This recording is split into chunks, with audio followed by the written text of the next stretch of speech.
الحمد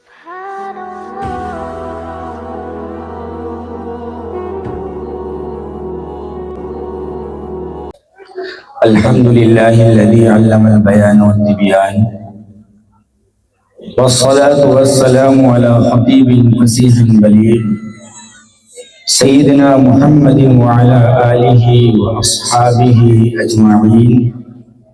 أما بعد، فأعوذ بالله من الشيطان الرجيم. بسم الله الرحمن الرحيم. اقرأ باسم ربك الذي خلق. صدق الله العظيم. وقال النبي صلى الله عليه وسلم: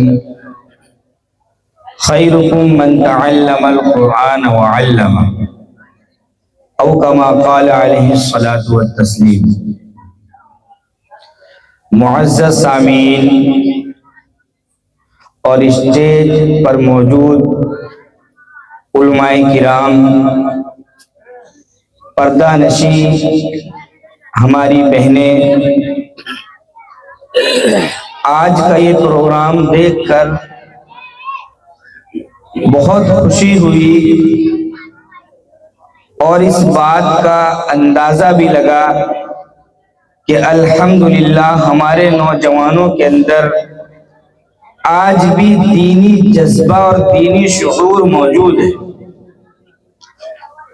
اور علماء کرام کی محنت کو دیکھ کر یہ خوشی ہوئی کہ اتنے چھوٹے چھوٹے بچوں پر انہوں نے کس انداز سے محنت کی ہے کہ چھوٹے چھوٹے مکالمہ پیش کر رہے ہیں، نماز کے فرائض بتا رہے ہیں، اندر کے فرائض بھی ان کو یاد ہے، باہر کے فرائض بھی ان کو یاد ہے، اور ہماری بچیوں نے جہیز کے تعلق سے بہت ہی عمدہ مکالمہ پیش کیا، جہاں اس پروگرام کا مقصد یہ تھا کہ بچوں کی ذہن سازی ہو اور بچے آنے والے زمانے کے اندر اپنے ایمان کی حفاظت کر سکیں۔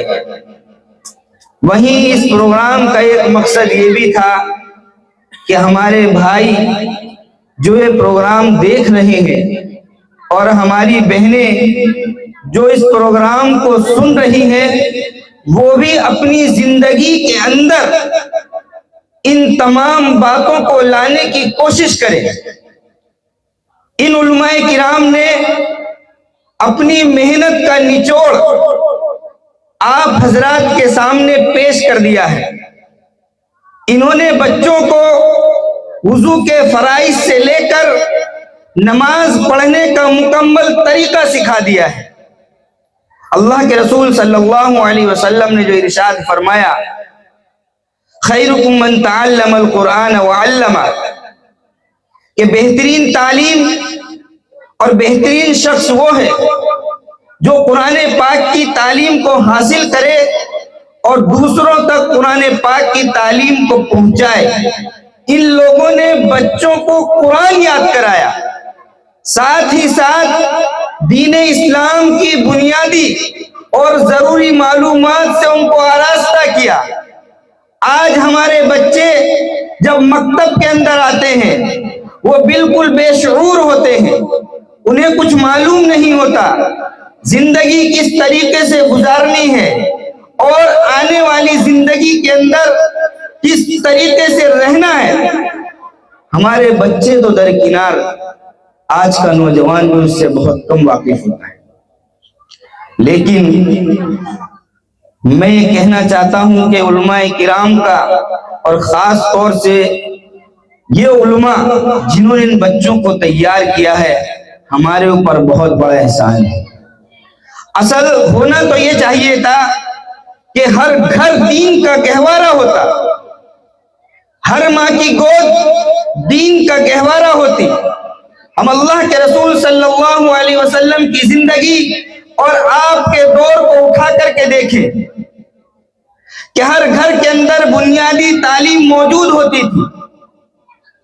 ہر باپ اپنے بچے کو دینی تعلیم دینے کے لیے خود محنت کرتا، خود کوشش کرتا، خود اللہ کے رسول صلی اللہ علیہ وسلم نے ایک مرتبہ کھانے بیٹھے تو ایک بچے نے ادھر ادھر ہاتھ چلایا تو اللہ کے رسول صلی اللہ علیہ وسلم کہتے ہیں سمی اللہ، اللہ کا نام لو، بسم اللہ پڑھو، وہ کل بیمینی، اور اپنے داہنے ہاتھ سے کھاؤ، ادھر ادھر ہاتھ نہ پھیلاؤ۔ اور جس نام سے یہ مدرسہ ہے، حضرت امام حسین بچے تھے ایک مرتبہ اور صدقے کی ایک کھجور اٹھا کر اپنے منہ میں رکھ لی، اللہ کے رسول صلی اللہ علیہ وسلم نے اسی وقت کہا کخ کخ، اس کو پھینک دو، تم اولاد انبیاء میں سے ہو۔ اور ہاشم اور سید صدقے کا کھانا نہیں کھاتے، چھوٹے بچے ہیں، ان کو سمجھا رہے ہیں۔ آج میرے بھائیوں اور میری بہنوں سے بہت ہی کھلے الفاظ کے اندر یہ گزارش ہے، میں ان سے یہ کہنا چاہوں گا کہ اپنے بچوں کی تعلیم و تربیت کے لیے ہم سب کو تیار ہونا ہوگا۔ آج الحمدللہ ہمارے یہاں مسجد موجود ہے، آج الحمدللہ ہمارے یہاں مکتب کا نظام موجود ہے۔ کتنے علاقے ایسے ہیں مسجدوں کے اندر اعلان ہوتا ہے کہ برسوں ہو گئے آج تک کوئی مسجد نہیں تھی، آج یہ بنگال سے آئے ہیں، یہ بہار سے آئے ہیں، یہ اڑیسہ سے آئے ہیں، یہ نہ جانے کہاں کہاں سے آئے ہیں، پہلی مسجد گاؤں کے اندر تعمیر ہو رہی ہے۔ لیکن الحمدللہ ہمارے یہاں مسجد کا نظام موجود ہے، ہمارے یہاں مکتب کا نظام موجود ہے، پڑھانے والے محنتی علماء کرام موجود ہیں، ہمارے بچوں کی تعلیم و تربیت کی فکر کر رہے ہیں۔ اب ہماری اور آپ کی ذمہ داری یہ بنتی ہے کہ ہم اپنے بچوں کو بہت ہی فکر کے ساتھ مکتب کے وقت پر بھیجنے کی کوشش کریں۔ قرآن پاک کی جو آیت تلاوت کی گئی، اقرأ بسم ربک الذی خلق، علامہ اقبال یہ کہتے ہیں کہ حیرت ہے کہ تعلیم میں ہے پیچھے جس قوم کا آغاز ہی اقرا سے ہوا ہے، کہ قرآن کا نزول ہو رہا ہے اور یہ کہا جا رہا ہے کہ پڑھو، کہ مسلمان کا شیوا اور مسلمان کا کام یہ ہے کہ تعلیم و حکمت میں پیچھے نہیں رہنا چاہیے۔ لیکن آج بہت ہی افسوس کے ساتھ کہنا پڑ رہا ہے کہ چاہے دینی تعلیم ہو چاہے دنیاوی تعلیم ہو، مسلمان طبقہ اس سے کوسوں دور ہے۔ آخر ہم کب سمجھیں گے، کب ہم اپنی ذمہ داری کا احساس سمجھیں گے؟ آج یہ ہمارے چھوٹے چھوٹے بچے، اگر ہم نے بچپن میں ہی ان کی دینی تعلیم کا نظم نہیں کیا اور یہ بڑے ہو گئے تو اس کے بعد ان کو سمجھانا بہت مشکل ہو جائے گا۔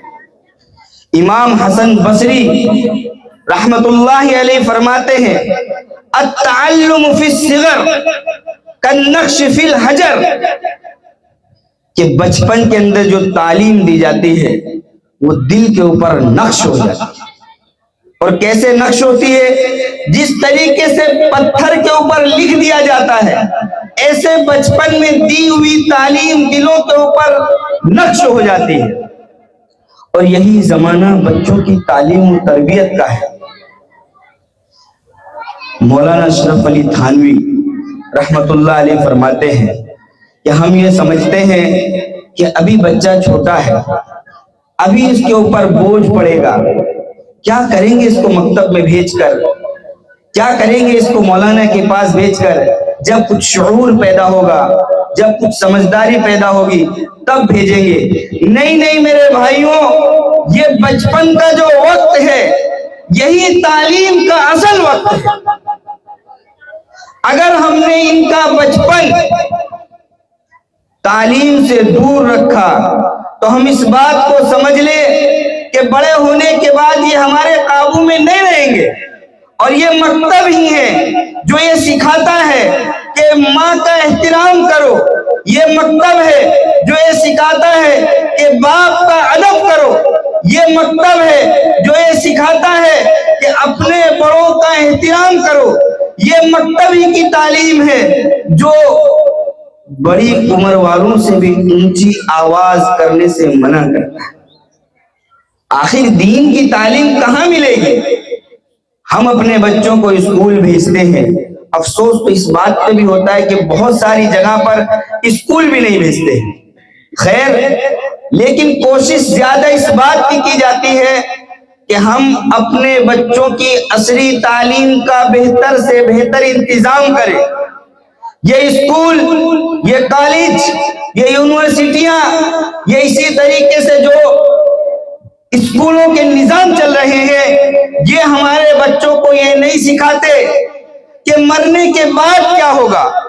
یہ ہمارے بچوں کو یہ نہیں سکھاتے کہ قرآن اللہ تبارک و تعالیٰ کی کتاب ہے۔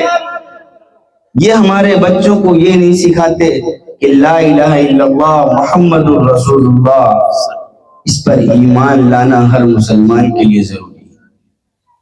وہ ان کے فیوچر کے بارے میں بتاتے ہیں کہ آپ اتنے پیسے کماؤ گے، ان کے مستقبل کے بارے میں بتاتے ہیں کہ آپ اس طریقے سے کام کر سکتے ہو، لیکن مرنے کی بعد کی زندگی یہ مکاتب بتاتے ہیں، یہ علماء کرام بتاتے ہیں۔ یہ ہمارے بچوں کو وہ تعلیم دیتے ہیں جو دنیاوی زندگی کے اندر بھی کام آتی ہے اور اخروی زندگی کے اندر بھی کام آئے گی۔ بس میں یہ گزارش کروں گا کہ ان مکاتب کو ہم سنبھال لیں۔ آج کا یہ پروگرام ہوا، بچوں کی حوصلہ افزائی ہوئی اور الحمدللہ دیکھا گیا لوگوں نے کھل کر بچوں کا تعاون کیا۔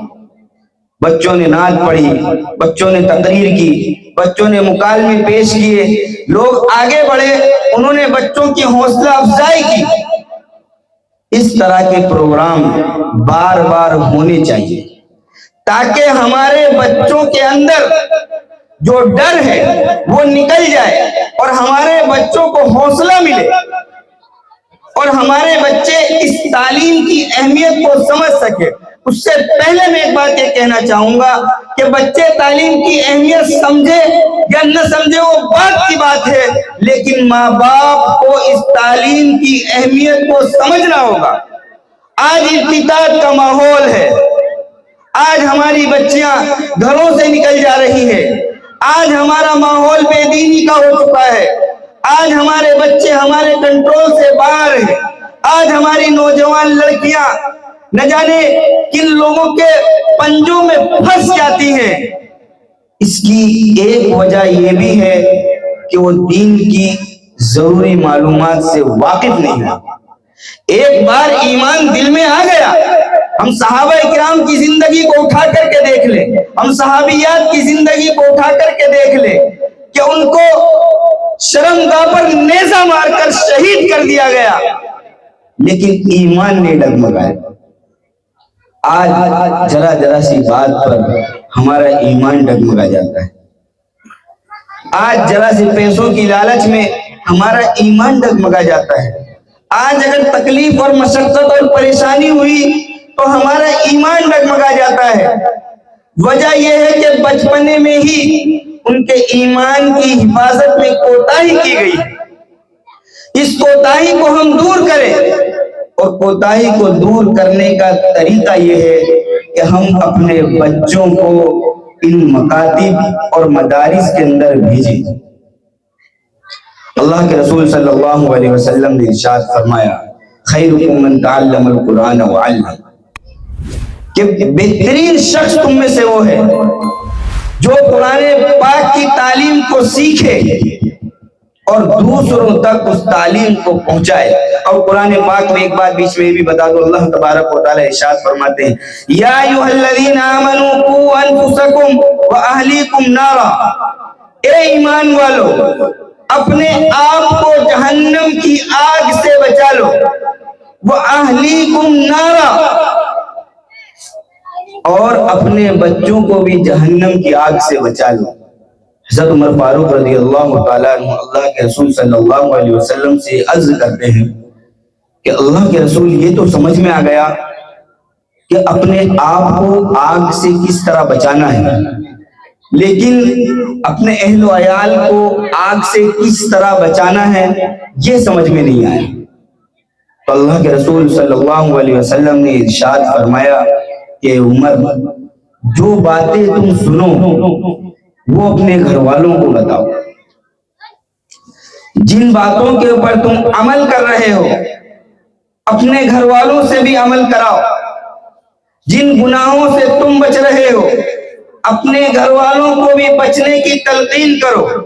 اور مفتی تقی صاحب عثمانی دامت برکاتہم اس آیت کے تحت فرماتے ہیں کہ کوشش کرنی ہے کہ ہمارے گھر والے بھی جہنم سی آگ سے بچ جائیں۔ اور کوشش کیسی؟ صرف یہ نہیں کہہ دینا کہ بچے یہ غلط کام ہے اس سے رک جاؤ، یہ گناہ کا کام ہے اس سے رک جاؤ۔ حضرت نے مثال پیش فرمائی اور یہ کہا ایک چھوٹا سا بچہ ہے 1 یا 2 سال کا، سامنے آگ کا تنور ہے، وہ بچہ آگ کے تنور کی طرف تیزی سے چل رہا ہے، ماں پاس میں بیٹھی ہوئی ہے اپنے کام کاج کے اندر مصروف ہے، وہ دور سے کھڑے ہو کر یہ کہتی ہے اے بیٹے رک جا، اے بیٹے رک جا، لیکن اس بچے کو جا کر پکڑتی نہیں ہے، بچہ تنور میں گر جاتا ہے۔ اب آپ بتائیے غلطی کس کی ہے؟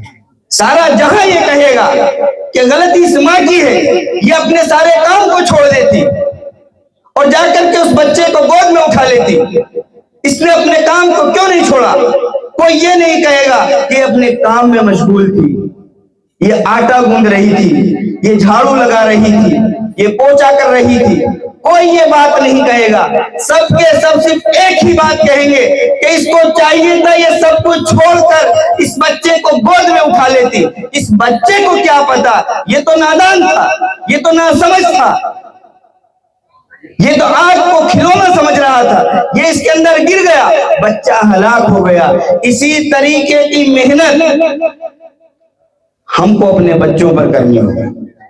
اگر بچے چھوٹے ہیں ہم ان کو سمجھائیں، اگر وہ نہیں سمجھتے ہم ان کو ڈانٹیں، اگر وہ ڈانٹ کے باوجود بھی نہیں سمجھتے ہم کو حق ہے کہ ہم ان کی پٹائی کریں۔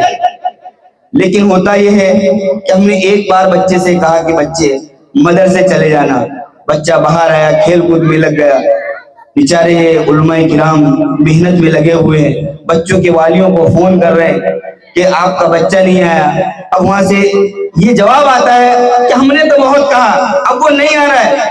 ارے آپ کی ذمہ داری یہ ہے کہ آپ اس کو پکڑ کر مسجد کے دروازے پر لے کر کے آئیں، اور آپ کی نہیں بلکہ تمام مسلمانوں کی یہ ذمہ داری ہے کہ وہ اپنے بچے کو پکڑ کر مسجد کے دروازے پر لے کر کے آئیں۔ بلکہ اس سے آگے کی بات کہہ دوں کہ سب سے پہلی ذمہ داری یہ ہے کہ ہمارے گھروں کے اندر ہی تعلیم و تربیت کا انتظام ہو۔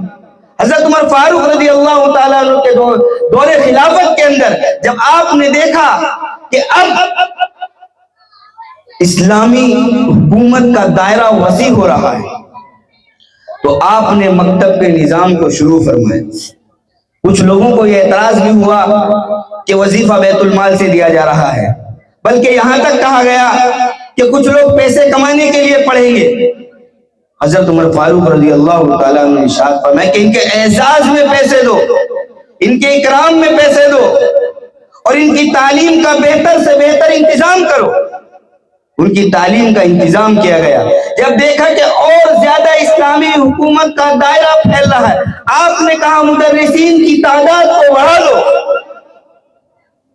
اور الحمدللہ ہندوستان میں انگریز کی آمد سے پہلے تک اور اسلامی حکومت کے ختم ہونے تک یہ سارا کا سارا انتظام وقت کے بادشاہ اسلامی سلطنت اس کو اٹھاتی تھی۔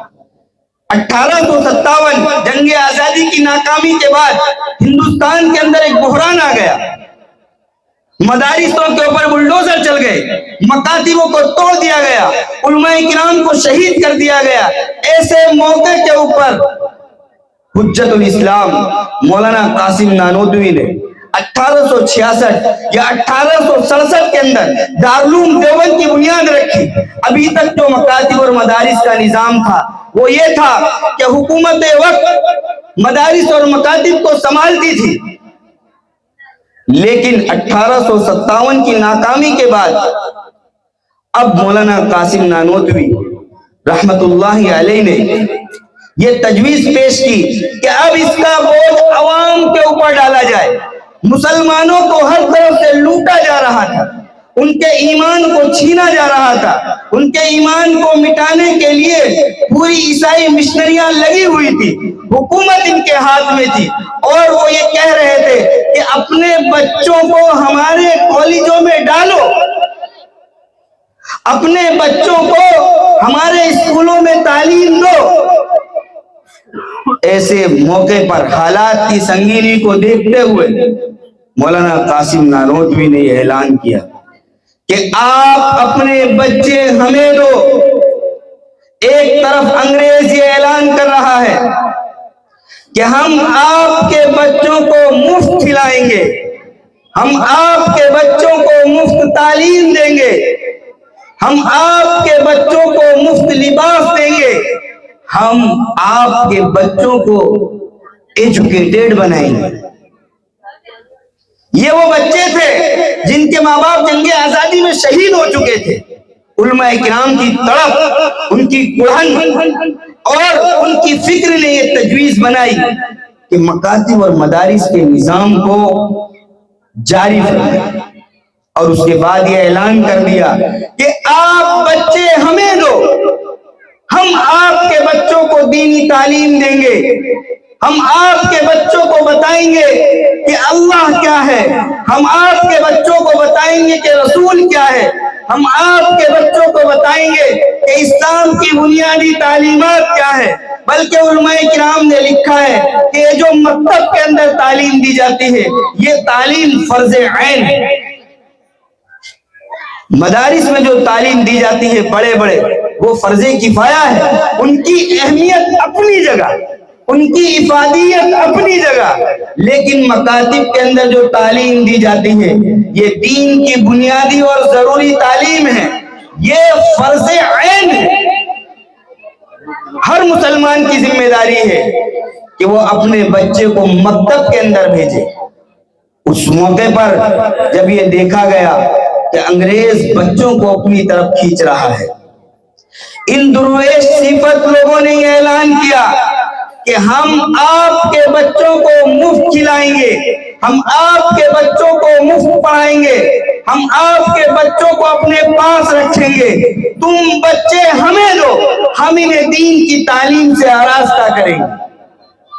ہم اس بات کو یاد رکھ لیں کہ اگر یہ مدارس و مکاتب زندہ ہے تو اسلام اور ایمان کا تحفظ ہے، اگر یہ مدارس و مکاتب مر گئے تو اسلام اور ایمان کا جنازہ نکل جائے گا، اور ان کو باقی رکھنے کے لیے جہاں ان کی مالی تعاون کی ضرورت ہے وہیں یہ بھی ضرورت ہے کہ ہم اپنے بچوں کو ان مدارس و مکاتب کے اندر بھیجیں۔ اگر ہم نے بچوں کو مدارس و مکاتب میں نہیں بھیجا تو اس کے نقصان کیا ہوں؟ اس کا سب سے پہلا نقصان یہ ہوگا کہ بچہ اخروی تعلیم سے بالکل ناواقف ہو جائے۔ جب وہ بڑا ہوگا اس کو یہی نہیں معلوم کہ نماز پڑھنی کس طریقے سے، اس کو یہ نہیں معلوم کہ وضو ہوگا کس طریقے سے۔ ایک مرتبہ ایک قصہ ہم نے سنا کہ جنازہ مسجد کے باہر رکھا ہوا ہے، لوگ نماز کے لیے اندر گئے اور ایک صاحب باہر کھڑے ہوئے، ان سے کہا کہ بھئی نماز کا وقت ہو گیا، آپ بھی نماز پڑھ لیتے۔ کہنے لگے کہ میرے جوتے بہت مہنگے ہیں، اگر اندر جاؤں گا تو جوتے چوری ہو جائیں گے۔ اب بتاؤ میرے بھائی، جوتوں کی اہمیت ہے، نماز کی اہمیت نہیں ہے۔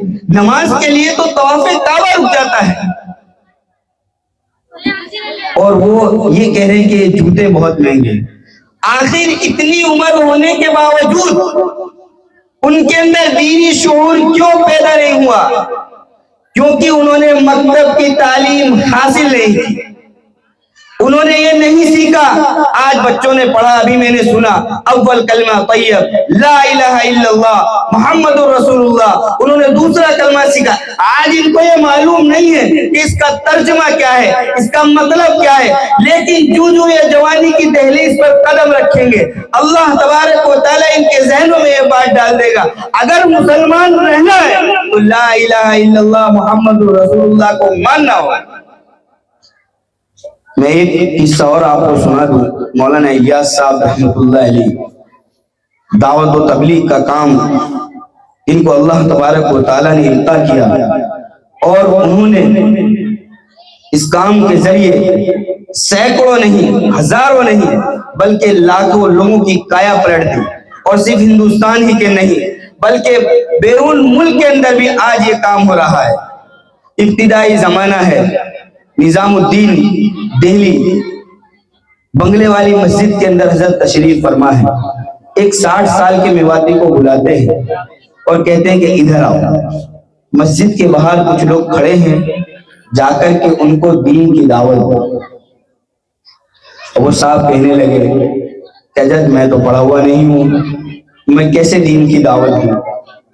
حضرت نے کہا اچھا جاؤ باہر جا کر یہ کہو کہ پہلا کلمہ لا الہ الا اللہ محمد رسول اللہ ہے. اب جواب سنیں ہم.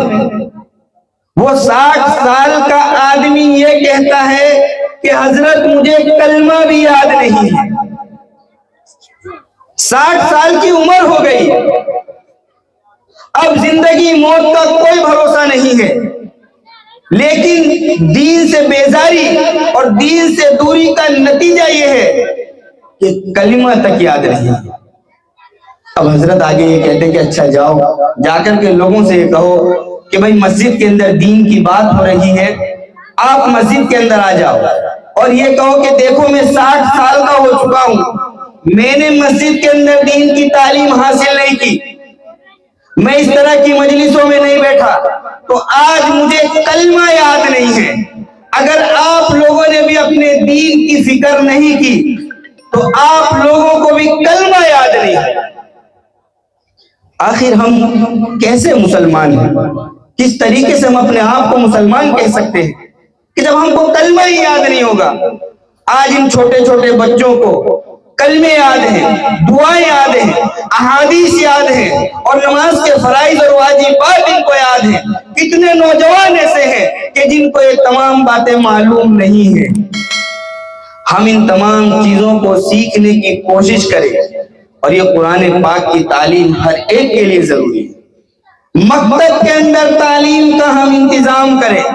میں علماء کرام سے بھی کہوں گا کہ نوجوانوں کے لیے بھی تعلیم کی ترتیب بنائے. وہ لوگ جو جوان ہو چکے ہیں، جنہوں نے ابھی تک قرآن پاک کی تعلیم حاصل نہیں کی ہے، تعلیم بالغان کے نام سے ایک ترتیب ان کے لیے بھی بنائی جائے کہ وہ آئیں اور وہ بھی دین کی باتوں کو سیکھیں. اور ساتھ ہی ساتھ میں یہ بھی کہوں گا کہ اگر قرآن پاک ہم کو معلوم نہیں ہے، اگر قرآن پاک ہم کو پڑھنا نہیں آتا ہے، تو ہم یہ بات سمجھ لیں. اللہ کے رسول صلی اللہ علیہ وسلم نے ارشاد فرمایا کہ وہ شخص جس کے دل میں بالکل بھی قرآن نہ ہو، اس کا دل ویران گھر کی طرح ہے. غیر آباد گھر، ویران گھر، کھنڈرات جہاں پر جنات قبضہ کر لیتے ہیں، آدمی کو وحشت ہوتی ہے، اس کو دہشت ہوتی ہے، وہ اس طرح کے مکانات میں جانا پسند نہیں کرتا ہے. جب دل کے اندر قرآن نہیں ہوگا تو اللہ تبارک و تعالیٰ کی رحمت کا نزول کیسے ہوگا؟ جب دل کے اندر قرآن نہیں ہوگا تو اطمینان کیسے ہوگا؟ جب دل کے اندر قرآن نہیں ہوگا تو سکون کیسے ملے گا؟ جب دل کے اندر قرآن نہیں ہوگا تو ہم چین کی زندگی کس طریقے سے گزار سکتے ہیں؟ آج ہم یہ سمجھتے ہیں کہ ہمارا بچہ ڈپریشن کا شکار ہو گیا. الحمدللہ آج سے 20-25 سال پہلے یہ سننے میں آتا تھا کہ مسلمان کبھی خودکشی نہیں کر سکتا، اور ہم فخر سے کہتے تھے، ہمارے علماء کرام بھی فخر کے ساتھ یہ کہتے تھے کہ ایک مسلمان وہ خودکشی نہیں کر سکتا، اس کے دل کے اندر قرآن ہے. لیکن آج اس طرح کے واقعات ہمارے سامنے آ رہے ہیں کہ نوجوان بچہ وہ خودکشی کر لیتا ہے، نوجوان بچیاں وہ خودکشی کر لیتی ہیں. آخر کیوں؟ اتنی جرأت ان کے اندر کیسے پیدا ہو گئی؟ انہوں نے اتنے بڑے قدم کیسے اٹھا لیے؟ اس کی بنیادی وجہ یہی ہے کہ دینی تعلیم صحیح معنوں تک ان نوجوانوں تک نہیں پہنچی. ہم اگر ان بچوں کے اندر دینی شعور اور دینی جذبہ پیدا نہیں کریں گے، اگر آج ان بچوں کو ہم نے یہ نہیں بتایا کہ ہم لا الہ الا اللہ محمد رسول اللہ کے ماننے والے ہیں، اگر آج ان بچوں کو ہم نے توحید نہیں سکھائی، اگر آج ان بچوں کو ہم نے رسالت کے بارے میں نہیں بتایا، اگر آج ان بچوں کو ہم نے جنت اور جہنم کے بارے میں نہیں بتایا، تو یاد رکھیں یہی بچے جب بڑے ہوں گے ہمارے نافرمان ہوں گے، یہی بچے جب بڑے ہوں گے ہماری بات کو نہیں مانیں گے، یہی بچے جب بڑے ہوں گے ہمارے سامنے بولنا شروع کریں گے۔ بلکہ ایک کتاب کے اندر میں نے قصہ پڑھا کہ ایک باپ نے اپنے بیٹے کو ڈانٹا، ایک باپ نے اپنے بیٹے کو ڈانٹا، بیٹا پلٹ کر جواب دیتا ہے مجھے معلوم نہیں ہے کہ باپ کے سامنے اونچی آواز سے بات نہیں کرتے، تو بیٹا بھی کہتا ہے شاید آپ کو بھی معلوم نہیں تھا کہ بچے کو بچپن میں دین کی تعلیم دی جاتی ہے، آپ نے میرے بچپن کے اندر مجھ پر ظلم کیا تو آج بڑھاپے میں مجھ سے بھی آپ پر ظلم ہو گئے۔ اس لیے ہم اپنے بچوں کی دینی تعلیم کی بے انتہا فکر کریں۔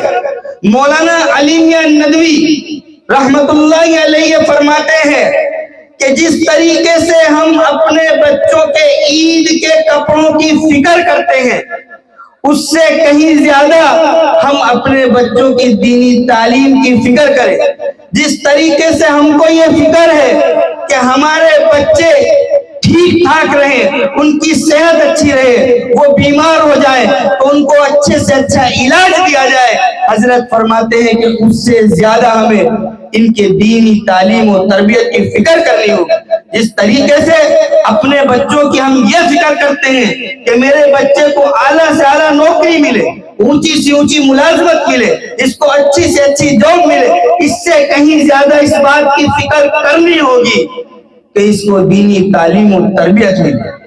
اگر یہ دینی تعلیم و تربیت کا سلسلہ منقطع ہو گیا، اگر یہ دینی تعلیم و تربیت کا سلسلہ ختم ہو گیا تو یاد رکھیں آنے والی نسل ہم سب کو معاف نہیں کرے گی۔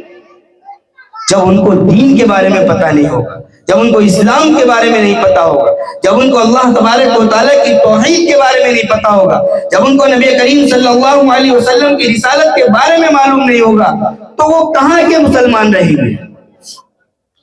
اور ایک قصہ اور سنا کر اپنی بات کو ختم کرتا ہوں کہ مکتب کی تعلیم کتنی ضروری ہے۔ ایک صاحب کا انتقال ہو گیا، عیسیٰ علیہ السلام کے زمانے کا قصہ ہے، اور ہمارے اکابرین اپنی کتابوں میں اس کو نقل کرتے بھی آئے ہیں کہ ایک شخص کا انتقال ہو گیا، عیسیٰ علیہ السلام کا گزر اس کی قبر کے پاس سے ہوا تو آپ کو یہ الہام ہوا کہ اس شخص کو عذاب قبر ہو رہا ہے، یہ قبر کے عذاب کے اندر مبتلا ہے۔ آپ خاموشی سے چلے گئے، کچھ وقفے کے بعد دوبارہ اسی جگہ سے گزر ہوا، آپ وہاں سے گزرے تو یہ کشف ہوا کہ عذاب اس شخص سے ہٹا لیا گیا ہے۔ اب آپ اللہ تبارک و تعالیٰ کی بارگاہ میں عرض کرتے ہیں کہ یا بار الہی، کہ جب میں پہلی مرتبہ یہاں سے گزرا تو اس شخص کو عذاب ہو رہا تھا، اور آج میں یہاں سے گزرا تو اس سے عذاب ہٹا لیا گیا، آخر ماجرا کیا ہے؟ تو اللہ تبارک و تعالیٰ کی طرف سے اعلان ہوتا ہے کہ آج اس آدمی کے بچے نے، اس کے لڑکے نے مکتب کے اندر بسم اللہ کا آغاز کیا ہے، آج اس کے بچے نے استاد کے سامنے بسم اللہ الرحمن الرحیم کو پڑھا ہے۔ مجھے غیرت آئی کہ اس کا بچہ زمین کے اوپر میرا نام لے، مجھے رحیم کہے، مجھے رحمان کہے، اور میں زمین کے اندر اس کے باپ کو عذاب دوں۔ اس لیے اس کے اوپر سے عذاب قبر کو ہٹا دیا گیا۔ بلکہ ایک جگہ یہ بھی لکھا ہوا ہے کہ اللہ تبارک و تعالیٰ کی طرف سے کسی بستی کو ہلاک کرنے کا اعلان ہوتا ہے کہ اس بستی کے باشندے گنہگار ہیں، اس بستی کے باشندے عذاب کے لائق ہیں، یہاں لوگ بہت خرافات کر رہے ہیں، یہاں لوگ دین سے دور ہو چکے ہیں، یہ لوگ اللہ تبارک و تعالیٰ کی نافرمانی کے اوپر تلے ہوئے۔ اللہ تبارک و تعالیٰ کی طرف سے اعلان ہوتا ہے کہ بستی کی طرف عذاب بھیج دیا جائے، لیکن جب وہاں کے بچے مکتب کے اندر تعلیم حاصل کرتے ہیں تو اللہ تبارک و تعالیٰ اس بستی سے عذاب کو ہٹا لیتا ہے۔ ثابت بن عجلان ایک تابعی ہے، وہ اس بات کو بیان کرتے ہیں کہ جس بستی کے اندر مکتب کی تعلیم کا مضبوط نظام ہو، جس بستی کے اندر بچوں کو دینی تعلیم دی جاتی ہو، اللہ تبارک و تعالیٰ اس بستی سے عذاب کو ہٹا لیتا ہے۔ اس لیے میں یہاں پر موجود اپنی بہنوں سے اور اپنے بھائیوں سے یہ گزارش کروں گا کہ حالات کیسے بھی ہوں، ہم ایک روٹی کم کھائیں گے لیکن اپنے بچوں کو دینی تعلیم ضرور دیں گے۔ ہم فاقہ کشی کر لیں گے، ہم بھوکے رہ جائیں گے لیکن اپنے بچوں کو دینی تعلیم ضرور دیں گے۔ حالات کیسے بھی آ جائیں، کچھ بھی ہو جائے، لیکن ہم اپنے بچوں کی دینی تعلیم سے ناواقف نہیں رہے۔ اگر آج ہم نے ان تمام باتوں پر عمل نہیں کیا، اگر آج ہم نے ان تمام باتوں کو اپنے پلے سے نہیں باندھا، اگر آج ہم نے ان تمام باتوں کو مضبوطی سے نہیں پکڑا، تو آنے والے دور کے اندر ہم ہی ان علماء کرام کے پاس دوبارہ آئیں گے اور پتہ ہے کیا کہیں گے؟ میرا بچہ ہے نا، میرا کہنا نہیں سنتا ہے، مولانا کوئی تعویذ دے دیجیے۔ بچہ فرما برداری نہیں کرتا ہے، مولانا کوئی دعا بتا دیجیے۔ ارے دعا تو اسے اس وقت یاد کرانی تھی جب یہ چھوٹا تھا۔ یہ فکر جو آج آپ کر رہے ہو یہ اس کے بچپن میں کرنی تھی۔ ایک آخری بات اور بتا کے بات کو ختم کر دیتا ہوں، ایسا لگ رہا وقت زیادہ ہو گیا۔ ایک آخری بات، وٹوا یہاں سے قریب میں ہے، 25 سال کا لڑکا، اس کی والدہ ہمارے پاس آئی، ایک صاحب ان کو لے کر کے آئے، کہنے لگے مولانا ان کے بچوں کی، اس کے بچے کی تعلیم کا انتظام کرنا ہے۔ تو میں نے سوچا بچہ چھوٹا ہوگا، لیکن کہ بھائی آپ کے قریب کوئی مکتب ہو، کوئی مسجد ہو، ہم ان سے بات کر لیتے ہیں اور آپ کے بچے کے لیے دینی تعلیم کا انتظام کر دیتے ہیں۔ بولے نہیں وہ تھوڑا بڑا ہے۔ تو میں نے کہا کتنا بڑا ہے؟ کہنے لگے 25 سال کا۔ تو میں نے کہا بھائی اگر 25 سال کا ہے تو آپ اس کو جماعت میں بھیج دیجئے، کوئی دینی شعور پیدا ہوگا، کوئی دینی جذبہ پیدا ہوگا، وہ خود سیکھنے کی فکر کرے گا کہ وہ اس پوزیشن میں نہیں ہے۔ تو میں نے کہا اچھا بتاؤ کس پوزیشن میں ہے؟ کہ ہم اسے گھر کے اندر بند کر کے باہر سے تالا لگا کر آپ کے پاس آئے۔ مجھے بڑی حیرت ہوئی کہ 25 سال کا نوجوان، ہٹا کٹا نوجوان، اسے یہ دونوں گھر کے اندر بند کر کے تالا لگا کر میرے پاس آئے۔ میں نے پوچھا ایسا کیوں؟ کہ وہ نشے کا ایسا عادی ہو چکا ہے کہ اگر اس کو نشہ کرنے کے لیے کوئی چیز نہیں ملتی وہ توڑ پھوڑ شروع کر دیتا ہے، وہ مار دھاڑ شروع کر دیتا ہے۔ خیر ان کے لیے ہم نے جو بھی تجویز کی، لیکن اسی وقت ہمارے ذہن کے اندر یہ بات آئی کہ آج یہ 25 سال کا ہو چکا ہے، دوڑے دوڑے اس کی ماں ہمارے پاس آ رہی ہے۔ اگر یہ بچپن میں اپنی قریب کی مسجد کے مولانا کے پاس چلی جاتی اور ان سے یہ کہہ دیتی کہ میرے بچے کی دینی تعلیم اور تربیت کا انتظام کرے تو شاید یہ دن دیکھنا نہ پڑے۔ اس لیے آپ سب سے میری گزارش ہے کہ مدرسے کا تعاون کریں، مالی اعتبار سے بھی، اور اپنے بچوں کو بھیج کر کے، اور ان کا تعاون کرنا اپنے لیے نجات کا ذریعہ سمجھے۔ یہ سمجھے کہ آج اگر ہم دینی قلعوں کو محفوظ رکھیں گے، اگر آج ہم ان دینی مکاتب کو محفوظ رکھیں گے، اگر آج ہم اپنے پیسوں کے ذریعے سے ان لوگوں کی امداد کریں گے تو قیامت کے دن یہ لوگ ہماری معافی کا ذریعہ بنے کریں گے سب۔ اللہ تعالی ہم سب کو عمل کی توفیق عطا فرمائے۔ وآخر دعوانا الحمدللہ رب العالمین۔